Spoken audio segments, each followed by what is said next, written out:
Two B এর আয়ের অনুপাত 3:2 এবং B/C এর আয়ের অনুপাত 3:4 হলে এ এর আয়ের হচ্ছে 1800 টাকা হলে বি এবং সি এর কত আয় কত? তো কীভাবে করবো? ফার্স্টে বলেছে A/B, A/B কত বলেছে 3:2, B/C কত বলেছে B/C 3:4। তো এখানে বি এর ভ্যালু আমার 3 আছে, এখানে বি এর ভ্যালু 2 আছে, তো আমি কি করব?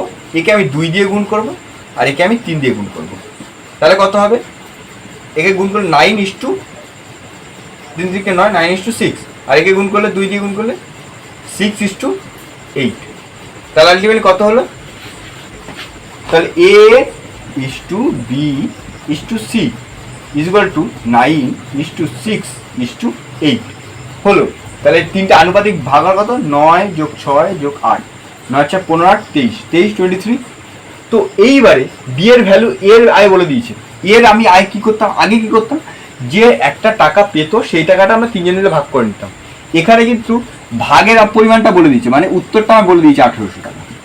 কত টাকার মধ্যে ভাগ করছে সেটা বলে দেয়নি, সেটাকে আমি এক্স ধরে নিলাম। ইন্টু এর আয় বলে দিয়েছে 9, 9 কত 23, 9/23। তো এক্স এর ভ্যালু কত হবে? তার মানে আমার এক্স এর ভ্যালু হবে হচ্ছে 1800 গুণ 23/9। 23টা উপরে চলে গেল, 9টা নিচে চলে, 9 2 1800, 200 হয়ে গেল। তাহলে 23কে দিয়ে 200 গুণ করলে 46, 4600।